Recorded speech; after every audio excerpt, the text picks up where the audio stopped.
welcome to my channel, or welcome back to my channel. My name is Andy, sometimes Mouse, and I talk about books and book-related things, and today I am giving you my November TBR, aka my Clear Your Shit TBR Part 1.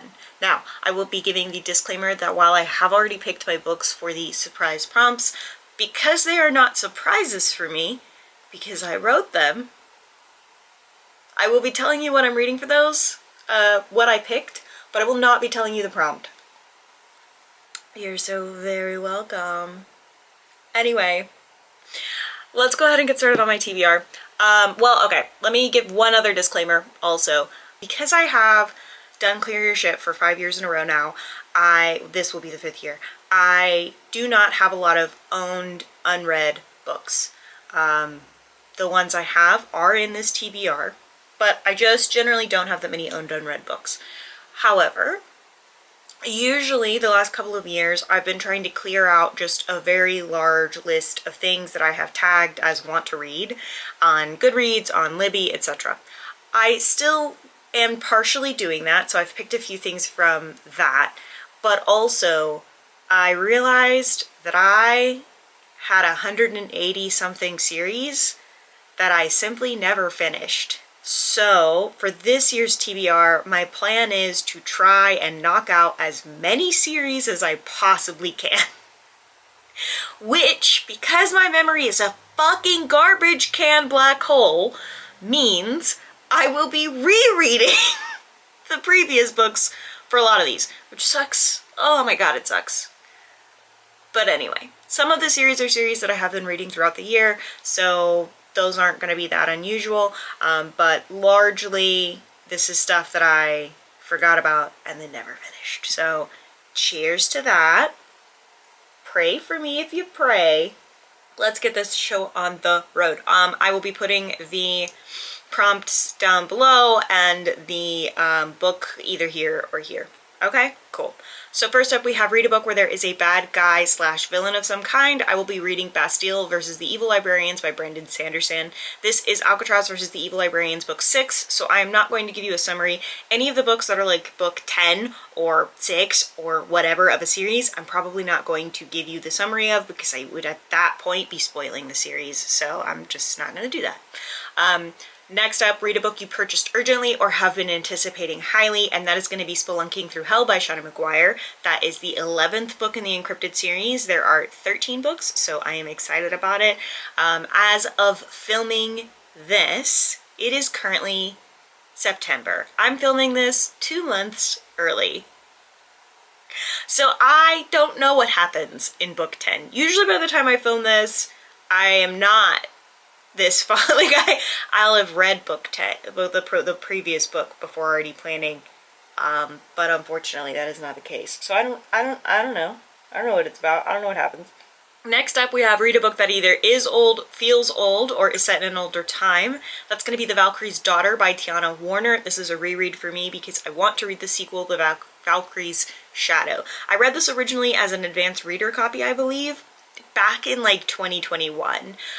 Sigrid is born into this, like the family of these Valkyries. She is a Valkyrie's daughter. However, she is given a plain horse and not a winged mare, and there is no warrior path meant for her. However, the enemy ambushes Vanaheim, and Sigrid sees a vision of herself on a mythical stallion, and is like, oh shit, let me take thy destiny by the horns, or the reins, if you will.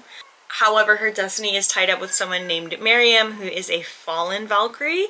They have to work together to stop the enemy. The only life Sigrid has escaped may have been paradise compared to the one she's racing towards, because her destination is the realm of the dead. So we will see. And then of course, like I said, the sequel.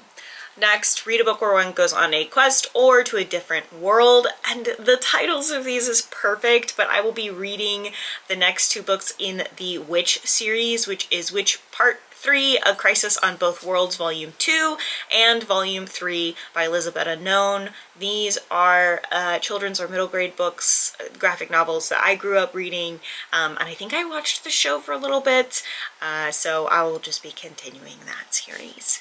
Next up, read a book where the font on the cover is aesthetically pleasing to you. This was actually very tricky because I realized that I don't like the fonts on most of these books, with the exception of one that I have a special edition for, but like, we'll get to that. And I don't like the fonts on most of these books. So do I really like the font on this? I mean, I'm okay with it, I guess. What is that book? This Is Not the Just Show by Anna Carey. I will be rereading this in order to read the sequel, This Is Not the Real World, which I don't think this book needed a sequel, but there is a movie where the guy doesn't know he's in a TV show and everything about it is the TV show. And that's basically what this book is about, except it's got a female main character and she thinks she lives in the past. So she thinks it's 1998 and she sees an iPhone for the first time and then her world comes crumbling down. It is Happy Gilmore? Is that the movie? Hold on. The Truman Show. It's like The Truman Show. Sorry you had to watch me try and find that. I'm gonna edit most of it out, but it's like The Truman Show, okay? And then there's a sequel. I don't know why there's a sequel. I don't think there needed to be a sequel, but anyway. Next up we have Free Space. I will be reading Poa and the Soul Stealer by Lori M. Lee. Poa Moa has a bit of a reputation for being a weirdo. She is a lonely 11-year-old girl who can see spirits and spends her summer days babysitting her little brother, and she plays with a cat spirit that no one can see. She accidentally untethers an angry spirit from a haunted bridge, and then her brother falls sick because of it, and she has to work with a warrior shaman with an attitude problem, to go and fix it, to deal with it, to fix with it, etc. This is a part of the Rick Riordan Presents collection, so I'm excited about rereading it and then reading the sequel, Pahua and the Dragon's Secret. I also, for my Free Space, I realized I didn't have a nonfiction book, so I will be reading Who is Wellness For by Thoraya Royson. It is part memoir, part journalistic investigation that explores the ways that progressive health and wellness has appropriated and commodified global healing traditions. It's become a luxury good built on the wisdom of Black, Brown, and Indigenous people while ignoring and excluding them. And I am interested in that topic, especially because it is something that we talked about a lot in my yoga teacher training, which I feel like me as a white person even saying that it's something we talked about a lot in my yoga teacher training. Anyway, next up we have the miniboss, which is your weaknesses. And the weakness that I've chosen is Victim of the Remember, because here I am. Which was recommends a book but can't remember why you liked them. I'm not telling you what the prompt is, but I will tell you the book I'm reading. So I will be rereading A River Enchanted by Rebecca Ross.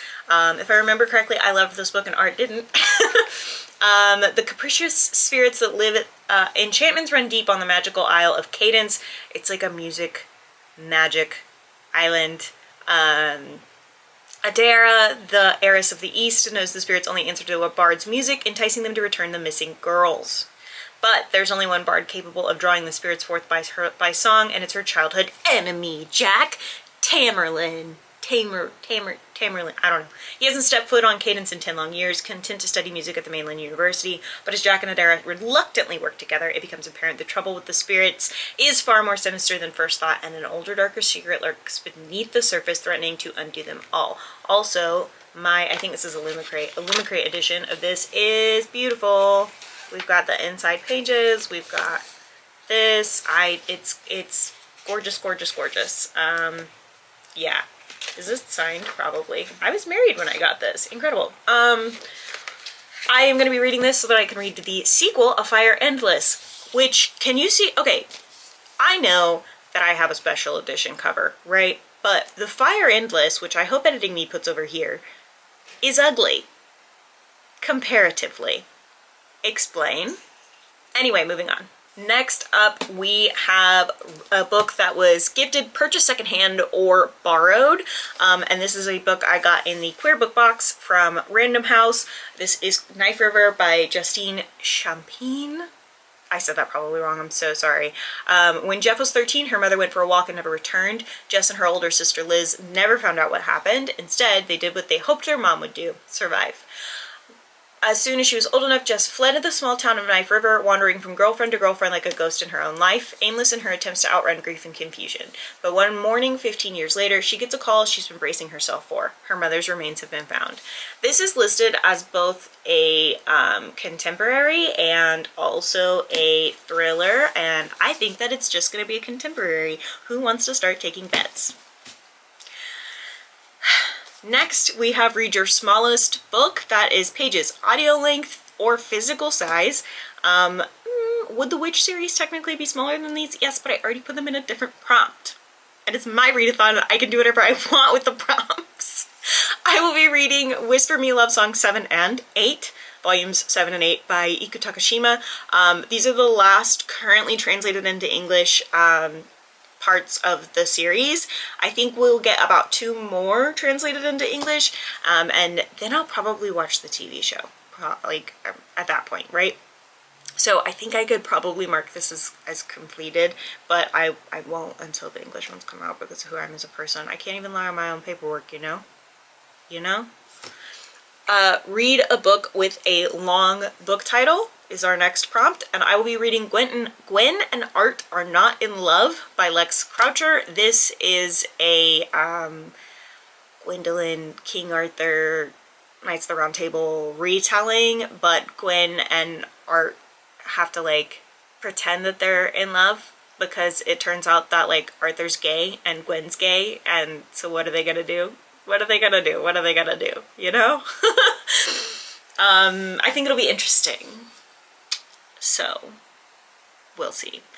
Romance is not my normal thing, but it is more my thing than this next prompt, which is read a book outside of your normal genre picks. And I picked a contemporary book. While it is contemporary with some fantasy elements, it's still contemporary, and it is a reread because for some reason I decided that the novella that comes after it counts as me not reading the series. So I will be rereading The Wicker King by Kay Ankrum. I follow Kay Ankrum online. I think that Kay Ankrum's fantastic. But when August learns that his best friend Jack shows signs of degenerative hallucinatory disorder, he is determined to help Jack cope. Jack's vivid and long-term visions take the form of an elaborate fantasy world layered over our own, a world ruled by the Wicker King. As Jack leads them on a quest to fulfill a dark prophecy in this alternate world, even August begins to question what is real or not. August and Jack struggle to keep each other afloat as they teeter between fantasy and their own emotions. In the end, they must choose each must choose his own truth. And then I will be reading the novella sequel, The Legend of the Golden Raven, which is like 44 pages, but I put it in the list that I didn't finish it, so here we are. Read a book that is set in the future or in obscure time. I will be reading Among the Barrens by Margaret Peterson Haddix. This is the 4th book in the Shadow Children series, wherein you're only allowed to have it's a dystopian future where you're only allowed to have a certain amount of children, and so some children are born but have to stay hidden. This is that, and it is set in the future, so that is how it fits into this prompt. Next is the side quest, and I may or may not be participating in it. So I'm going to tell you about the side quest, but I might not be participating in it just because I already read this book this year and kind of recently.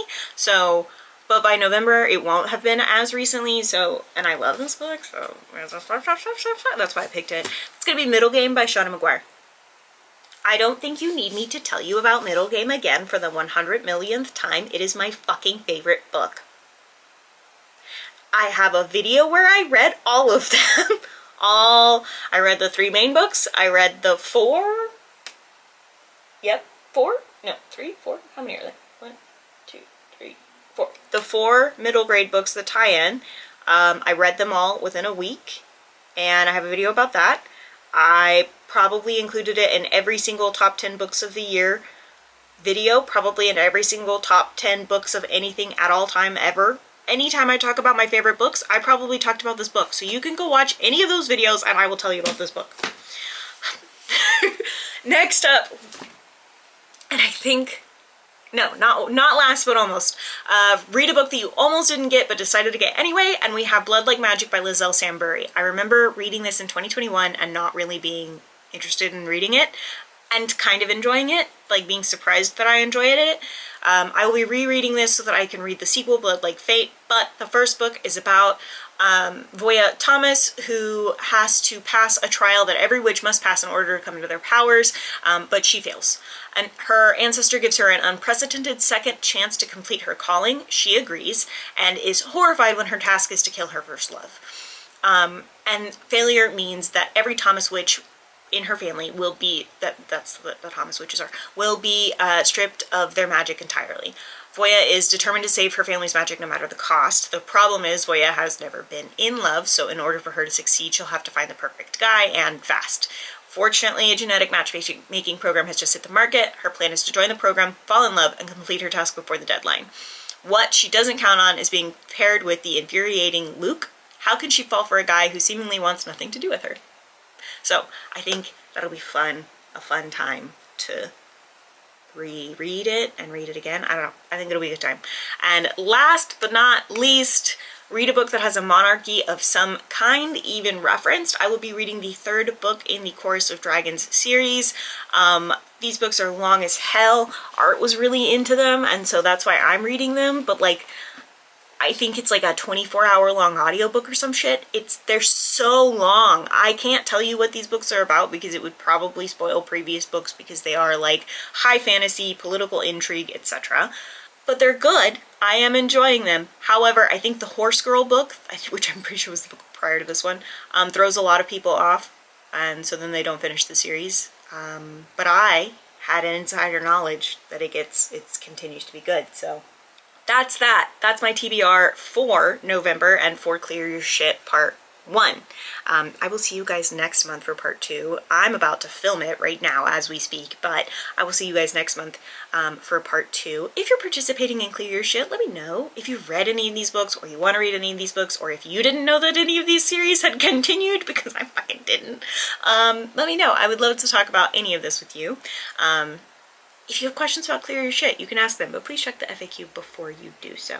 I think that's it. If you enjoyed this video, don't forget to like and subscribe and share. I post videos every single week on Tuesdays and Thursdays at 10 a.m. Central Standard Time, except for the first full week of the month. Yeah. Don't forget to take your meds, drink your water, and do something today to take care of yourselves. Like, I don't know, not buy more books when you have so many waiting for you to read already. Okay, thanks, bye.